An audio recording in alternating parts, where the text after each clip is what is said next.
Halo teman-teman, sekarang kita mau bahas jawaban live Instagram teman-teman ya. Seperti biasa kan kita live Instagram hari Senin malam jam 8 malam, dan kalau sudah lewat jam 9 ada beberapa yang belum terjawab. Nah, gue akan jawab di video-video seperti ini teman-teman ya. Oke, langsung gue share aja teman-teman. Yang belum terjawab ya teman-teman, mohon maaf yang belum terjawab, ini langsung gue share, dan akan gue jawab di video seperti sekarang ini. Yang pertama ada dari Pak Cindraka. Pak, kalau NPWP baru karena ingin pakai PPh 0,5% yang sudah habis masa berlakunya karena sudah 7 tahun. Maka NPWP yang lama harus digimanakan, Pak? Tidak bisa, Pak. Jadi kalau Bapak bikin NPWP baru tidak bisa kalau sudah punya NPWP. Maksud Bapak masih orang yang sama kan? Kalau orang yang sama sudah berakhir NPWP 7 tahun, dia mau bikin NPWP baru ya nggak bisa. NPWP baru kalau dia bikin akan keluar NPWP yang lama. Gitu loh. Jadi mohon maaf ya, nggak bisa bikin NPWP yang baru kalau Anda sudah pernah punya NPWP sebelumnya.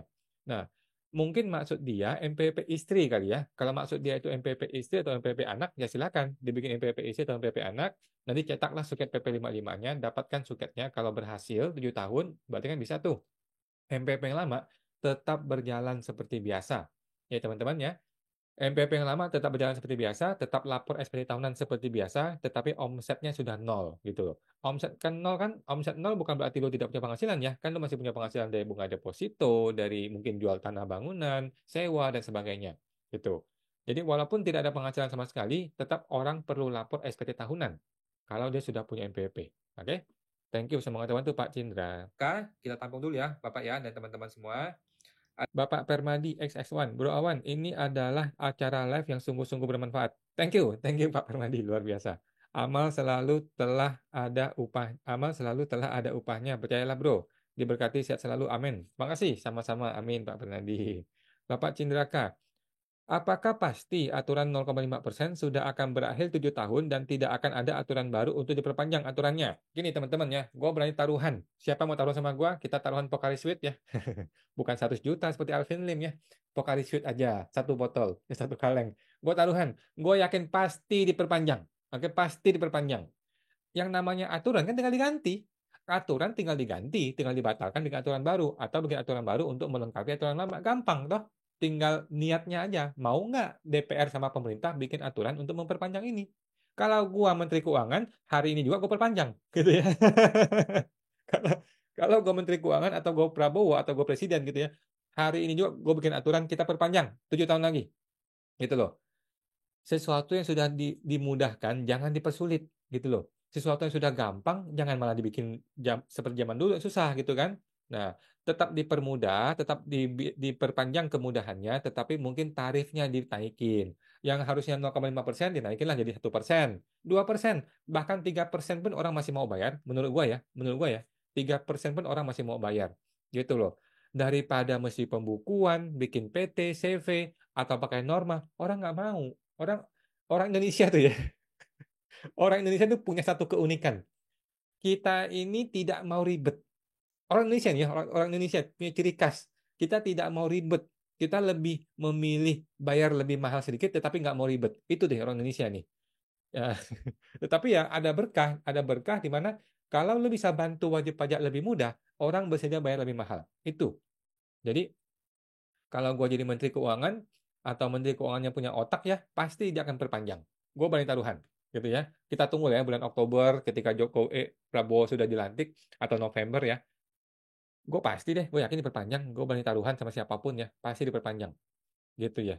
Tidak ada satu logik ya, di mana ini barang tidak akan diperpanjang. Buat apa sih dengan diperpanjang? Gitu loh. Sudah gampang, sudah mudah, sudah nyaman.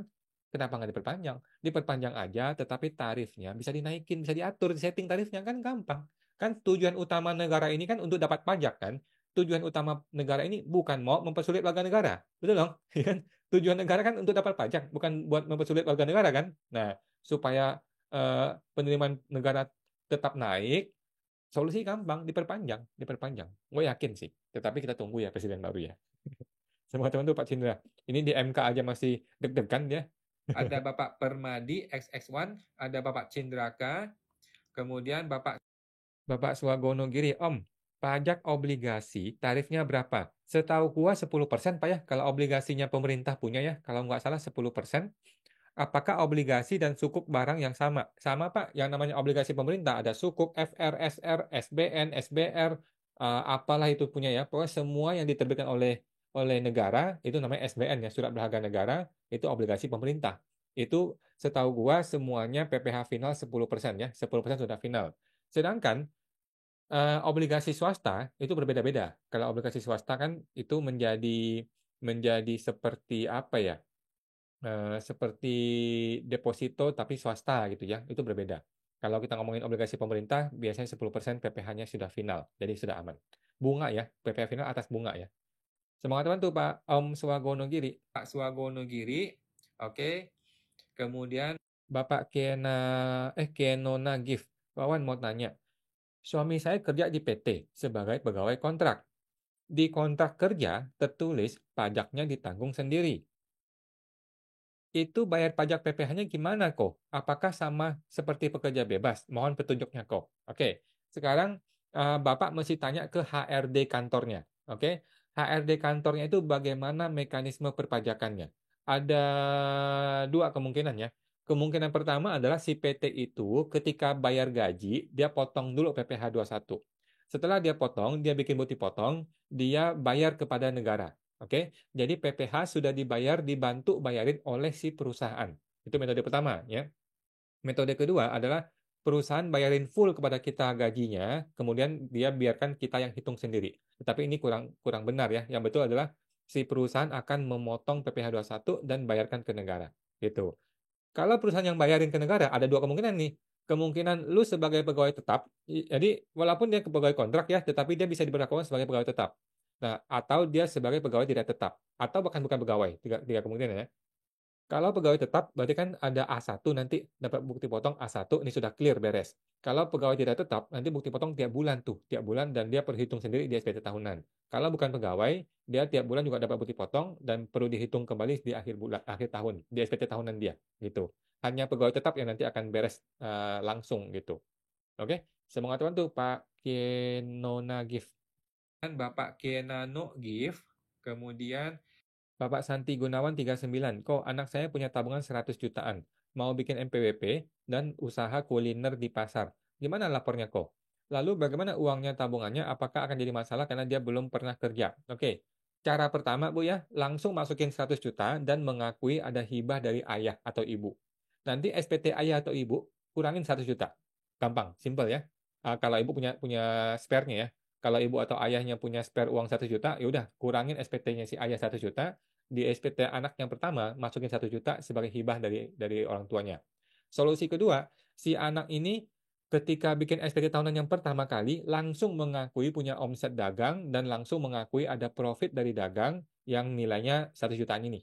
Contoh, kalau dia mengaku dia kulinernya itu 500 juta ya, 500 juta omsetnya nih, kan dia nggak kena pajak, ya kan? Omset 500 juta nggak kena pajak loh ya. Nah, dia tinggal langsung mengakui 1 juta sebagai hasil usaha dagang dari 500 juta ini. Gitu. Gampang ya Bu ya. Solusi pertama adalah hibah dari orang tua. Solusi kedua, dia sendiri mengaku dagang dan mengakui penghasilan dari dagang itu. Kalau perlu bayar pajak, bayar pajak. Tetapi kalau omset 500 juta, tidak bayar pajak. Oke? Semangat teman tuh Bu Santi Gunawan. Bu Santi Gunawan 39. Kemudian Bapak Swagonogiri. Bapak Swagonogiri, kalau tiap tahun ada penghasilan dalam negeri lainnya, apakah wajib bayar PPh 25 Om? Kalau gue rasa nggak usah lah ya. Kalau orang pribadi ya. Orang pribadi kan. Kalau gue sih orang pribadi jarang-jarang bayar PP 25 ya. Biasanya nggak gue bayar. Gitu. Langsung hitung tahunan aja deh. Repot kalau bulanan. Oke. Thank you Pak Swago Negeri. Semua teman tuh. Kiri. Oke. Kemudian Bapak Siakling 80. Malam Pak Awan mau tanya. Kalau pribadi, namanya dipakai buat beli ruko. Dan sampai sekarang rukonya belum dicicil selesai. Ini gimana ya Pak pelaporan pajaknya? Jadi gini, ceritanya ya, yang gue tangkap ya Pak sini ya, Mr. A beli properti tapi namanya nama gue, gitu kan? Mr. A beli properti tapi namanya nama gue. Maka yang benar adalah ini barang dilapor di SPT Mr. A, oke? Pajak itu melihat siapa pemilik sesungguhnya, bukan melihat dokumen. Ya, pajak nggak peduli ini dokumen nama siapa, nggak peduli. Pajak hanya mau tahu ini barang siapa yang punya sebenarnya. Maka orang itulah yang mesti laporkan. Oke, kita ingat contohnya mobil Rubicon-nya si Rafael Alun, ya. Rafael Alun kan punya mobil Rubicon tuh. Mobil Rubicon itu dilapor pakai nama orang lain kan, pakai nama seseorang kan, tetapi kena masalah KPK kan. Nah, itu bukti bahwa negara itu mau tahu siapa pemilik sesungguhnya, bukan di nama dokumennya. Oke? Jadi walaupun dia beli ruko atas nama orang lain, tetap yang pemilik sebenarnya yang harus dilaporkan di SPT pribadi dia. Gitu ya. Semoga teman tuh Pak Siekling. Siekling 80. Oke. Kemudian Bapak Permadi XX1. Kalau istri yang akan gabung suami, ajukan hapus NPWP. Rumitkah prosesnya? Rumit sedikit Pak ya. Istri harus ke KPP dan harus kembalikan fisik kartu NPWP. Yes, betul. Udah bilang kayaknya saran. Iya, betul Pak ya. Jadi kalau istri mau hapus NPWP gara-gara menikah dengan suami, menurut gua boleh-boleh aja ya. Cuman kita harus paham bahwa penghapusan NPWP akan ada pemeriksaan. Oke? Penghapusan NPWP akan ada pemeriksaan. Kalau istri merasa aman-aman aja, ya nggak apa-apa gitu. Tetapi kalau istri merasa beresiko, mungkin suami gua error lapor pajaknya atau ada omset yang belum dilaporkan, ada penghasilan yang belum dilaporkan, nah jangan deh. Tetap lapor aja nihil setiap tahun si istri gitu. Tetapi kalau istri mau memang siap untuk pemeriksaan ya sudah, hapus NPWP, kembalikan NPWP aslinya, kemudian maksimal 6 bulan akan ada proses hasil pencabutan NPWP-nya. Oke? Semangat teman tuh Pak Permadi. Dan Bapak Permadi XX1. Kemudian Ibu Felicia, kompensasi hangus itu bagaimana ya? Contoh, mau pembetulan SPT PPN Januari 2021 posisinya LB. Lalu di web-based nggak bisa, ditolak sistem. Gimana itu kok? Waduh, mungkin gara-gara sudah 2 tahun Bu ya kalau nggak salah ya. Coba cek lagi aturannya Bu, saya juga takutnya salah ngomong ya. Kalau nggak salah, pembetulan LB yang melewati 2 tahun sudah nggak bisa kompensasi kayaknya. Jadi terpaksa Ibu kompensasikan ke tahun 2022. Nanti 2022 kompensasi lagi ke 2023. 2023 kompensasi ke 2024. Sepertinya begitu Bu ya, kalau nggak salah ya. Coba cek lagi di sistemnya dan di aturannya, takutnya saya salah. Oke, semangat teman-teman Bu Feli. Ibu Felicia Safika, oke, mohon maaf ya teman-teman ya, nanti dijawab di YouTube ya. Ibu Kristiaime, punya PT dari awal berdiri belum beroperasi, sudah bertahun-tahun, tapi rutin kok lapor SPT-nya. Di akte pendirian tertulis modal, tapi sebenarnya dana atas nama PT tidak ada. Apa nggak beresiko? Ya antara beresiko dan nggak beresiko, Bu ya.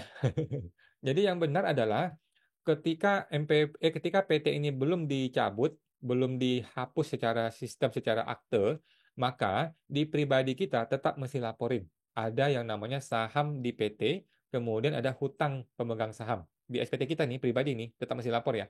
Ada harta saham di PT, dan ada hutang di PT ini. Jadi kita laporkan semuanya. Gitu. Nilainya sama. Jadi netnya nol kan. Nah, semangat teman tuh Bu Kristianmu. Ibu Kristiaimu. Oke. Bapak Obiwi, kawan, kalau SPT Badan LB, apakah sebaiknya dibuat kurang bayar? Jawabannya iya ya. Kalau SPT tahunan badan itu haram LB ya, sebaiknya di KB-kan. Kalau iya, kira-kira dibuat minimal berapa buat kurang bayarnya? Ya, buat aja 1.000 perak, 2.000 perak, nggak apa-apa, Pak. Yang penting tidak LB aja. Karena kalau LB itu jaminan diperiksa. Kalau LB jaminan diperiksa, pasti diperiksa pajak. Jadi nggak usah LB, dipaksakan jadi KB. Gitu ya. Semua teman tuh Pak Obiwi. KB 1.000 boleh, 2.000 boleh, 5.000 boleh. Tidak harus angka besar, enggak kok, bebas saja. Semua teman tuh Pak Obi. Bapak Wantis. Pak Wan, 0,5% habis Desember 2024. Kelanjutannya kayak gimana? Oke, seperti biasa ya, gue berani taruhan Pocari Sweat. Kalau yang mau taruhan sama gue silakan ya. Nanti gue kirim ke rumah lu Pocari Sweat. Eh, pasti diperpanjang. Kalau gue meyakini pasti diperpanjang, cuman mekanisme diatur. Oke? Kalau ini nggak terjadi, maka kembali ke PP 55 dong. Kembali ke PP 55 ya artinya lu akan kembali ke metode normal. Metode normal itu pakai metode norma ya. Metode norma yang omset dikalikan persentase norma dapatlah neto ya. Neto itu artinya penghasilan profit. Ntar neto inilah yang dihitung pajaknya berapa gitu. Masalahnya adalah persentase norma ini sudah nggak update, Bos. Persentase norma ini sudah tahun 2015. Itu sudah berapa tahun yang lalu? eh, Hampir 10 tahun yang lalu ya aturan itu gitu loh. Itu sudah nggak update gitu loh. Sedangkan kalau lu mau bikin aturan baru untuk mengupdate per 17 itu, mending diperpanjang aja deh, repot bikin per begituan. Gitu loh. Oke. Semoga bantu Pak Wantis. Obiwi, kemudian Bapak Wantis 73. Oke. Ibu Valeri, kok mau tanya, kalau hibah dari ayah kepada anak, di SPTA ya, ada keterangan atau bagian yang harus diisi. Nggak ada, Bu, langsung dihilangkan. Jadi di SPTA ya itu tidak ada satu kolom untuk mengisi pengeluaran kita, nggak ada. Jadi hanya ada kolom untuk ngisi harta. Jadi harta ini langsung dihilangkan saja. Sudah gitu doang. Tidak perlu ada keterangan, nggak perlu ada penjelasan, tidak perlu ada kolom untuk isi apapun. Nggak bisa, nggak ada. Memang nggak ada. Saya mengatakan itu Bu Valeri. Ibu Valeri Adeline Wijaya. Oke. Kemudian Ibu Felicia. Kok kalau software accounting ada jurnal penyesuaian juga nggak ya kok? Ada Bu, ada. Semua software accounting itu bisa jurnal penyesuaian. Kalau software itu tidak bisa jurnal penyesuaian, berarti dia belum lengkap ya. Nah, kadang-kadang POS tuh itu nggak lengkap. Tetapi kalau accounting software seperti Accurate ID, Journal ID, Zahir, itu semua bisa kok. Aman Bu. Ibu Desi Cheng. Pak Awan, tanggal 1 Januari 2024 penjualannya 1.200. Dibayar DP tanggal 5 Januari 50%. Pelunasannya 20 Maret 50%. Faktur pajaknya dibagi 2 sesuai uang masuk saja kah atau buka 1.200 satu kali Pak Awan? Bebas Bu. Jadi opsi pertama adalah Ibu buka langsung 1.200 di tanggal 1 Januari atau 5 Januari ya, yang mana lebih duluan ya, barang dikirim atau uang dibayar, mana lebih duluan, itulah tanggal faktur pajak. Oke? Kalau tanggal 1 sudah dikirim barangnya, berarti tanggal 1 buka faktur pajak, walaupun belum bayar. Tetapi kalau DP tanggal 5, sedangkan barang belum dikirim, maka faktur pajak tanggal 5, ya, tanggal 5 Januari. Nah, mau langsung buka sekaligus 1.200 di awal? Boleh, ya. Nanti kan dibayarnya bertahap. Atau Ibu buka faktur pajak DP dulu pertama, kemudian buka faktur pajak bulan Maret lagi untuk pelunasan. Itu boleh juga. Jadi faktur pajak DP bisa, faktur pajak pelunasan di bulan Maret. Boleh, gitu ya. Tergantung cash flow Ibu. Nah, semua teman tuh boleh sih. Ika. Kemudian Ibu Desi Chen. Ibu Erlina Setiawati. Bukan pembetulan kok, terima kasih. Oh, tadi apa ya? Lupa. Bapak Acuang 29. Jadi kalau kita ada badan usaha dan ada UMKM juga pribadi nih ya, pelaporannya dan omset hitungannya gabungan dua usaha itu ya 4,8 M biar nggak PKP. Enggak Pak, enggak ya. Jadi kalau Bapak sudah punya badan usaha, entitas tersendiri, NPWP tersendiri, maka dia akan dipisah gitu ya. Dia boleh punya kuota 4,8 M, pribadi kita tetap punya kuota 4,8 M. Oke. Yang digabung itu adalah suami istri. Kalau suami istri masing-masing punya NPWP, maka dalam rangka menentukan PKP ini gabungan. Jadi maksimal 4,8 gabungan. Yang lain itu boleh. Kalau Bapak punya CV, punya PT, punya PTP, itu boleh masing-masing punya 4,8 M masing-masing. Karena sudah beda entitas. Sedangkan suami istri adalah satu entitas, satu kesatuan. Oke? Semua teman tuh Pak Acuang 29. Erlina Setiawati, Bapak Acuang 29. Kemudian Bapak Alki 22. Jika perusahaan hanya punya penghasilan dari sewa kapal ya, dan sudah kena PPh final 15, pasal 15 ya. Jika perusahaan tersebut memperoleh laba, apa masih kena PPh badan yang 22%? Sudah tidak, Pak ya. Jadi semua bisnis yang penghasilannya kena PPh final, salah satunya ini ya, sewa kapal, maka dia sudah tidak usah bayar lagi PPh badan. Gitu ya, nggak usah. Kecuali dia punya penghasilan di luar usaha. Contohnya dia menyewakan properti, atau sewa properti juga ini ya, sudah PPh final. Atau dia mungkin ada terima komisi, hadiah, dan sebagainya. Pokoknya untuk bagian yang final itu sudah tidak kena lagi PPh badan. Untuk bagian yang tidak final akan kena PPh badan. Begitu. Jadi kalau begini-ginian mah sudah final Pak, sudah aman. Semua teman tuh Pak Alki. Bapak Alki 22. Kemudian Bapak Alki 22 sewa kapal, lagi. Okay. Kemudian Bapak Andi Susilo, kok izin tanya. Kalau PTP baru, besok mau ke KPP minta EVIN. Itu kan kata Ko Awan, mesti minta sekalian sertel PTP, betul ya? Nah, itu kalau yang bisnis kayak saya, tahun ini mau PP 55 dulu, perlu nggak pos sertel itu? Perlu, Pak ya, perlu. Sertel itu dalam rangka untuk ketika Bapak mau buat PPh unifikasi PPh 2326 atau PPh 4 ayat 2. Gitu ya, itu perlu. Kan Bapak mungkin aja perlu kan? Daripada bolak-balik ke kantor pajak kan, mending langsung dari sekarang ajuin sertel aja gitu. Jadi nggak ada hubungannya dengan PP 55 ya, nggak ada hubungan dengan UMKM. Sertel itu untuk PPh 23, 26 dan PPh 4 ayat 2. Oke. Semua teman tuh Pak Andi. Bapak Andi Susilo. Kemudian Ibu Hilda Burhan. Bagaimana pajak atas PT PMA? Sama aja Bu. Apakah bisa pakai UMKM kayak perusahaan domestik? Biasanya Bu ya, biasanya PMA itu punya omset besar.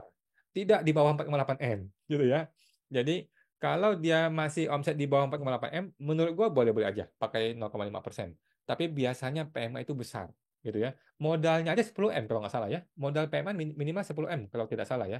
Jadi modalnya 10 M, masa omset cuma 4,8 M gitu. Jadi boleh aja menurut gue ya, boleh aja pakai 0,5% apabila dia memang punya omset di bawah 4,8 M. Nah, supaya pasti, Ibu Hilda, supaya pasti, coba datang ke DJP online ya, masuk ke sistem DJP online, cetaklah suket keterangan PP55.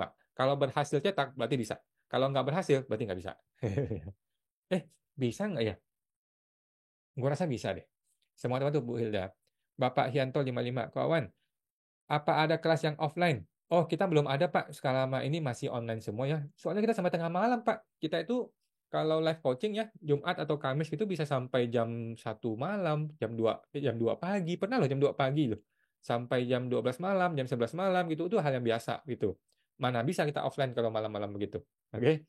Semangat teman tuh Pak Hianto 55. Lagi pula kita kelasnya kan dari seluruh Indonesia ya. Dari berbagai tempat gitu. Kalau offline nggak bisa. Semangat teman tuh Pak Hianto. Pak Silinder 2000, mau tanya lagi kok, kalau PPS berapa persen pajak yang dibayar kalau berupa aset mobil atau bangunan? PPS sudah lewat Pak ya. Jadi PPS K1 itu bisa 6%, bisa 8% ya, investasi dan non-investasi. PPS K2 itu bisa 12%, bisa 14%, investasi atau non-investasi. Kalau luar negeri 18%. Gitu sih. Eh, Sama aja ya, mau mobil mau bangunan sama aja. Bisa 12, bisa 14% untuk PPS K2. Oke. Semoga teman tuh Pak Silinder. Tapi PPS sudah selesai ya Pak ya, sudah nggak ada Ibu PPS. Hilda Burhan, Bapak Hianto 55, kemudian Silinder 2011, kemudian Ibu Endang Ibu Ena, Duyati, makasih sama-sama. kemudian Bapak Bantis 73. Bapak Wantis, Pak Awan, saya ada deposito. Uangnya dari orang tua. Apakah bisa dimasukkan ke kategori hibah, Pak? Jawabannya bisa, sepanjang dua hal.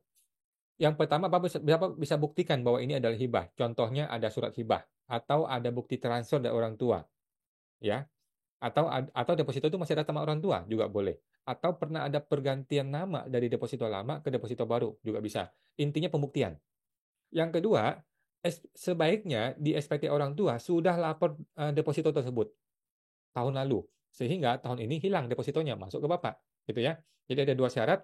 Yang pertama masalah pembuktian, perlu dibuktikan bahwa ini dokumen ini adalah hibah beneran dengan dokumen hibah, akte hibah, atau bukti transfer, atau apapun sebagai bukti dokumen pendukung. Yang kedua adalah SPT orang tua sebaiknya sudah dilaporkan. Karena orang pajak akan mempermasalahkan kalau belum dilaporkan di SPT hibah, SPT orang tuanya. Gitu ya. Kalau warisan beda ya. Kalau warisan orang tua meninggal itu bebas, semua sudah tidak kena pajak.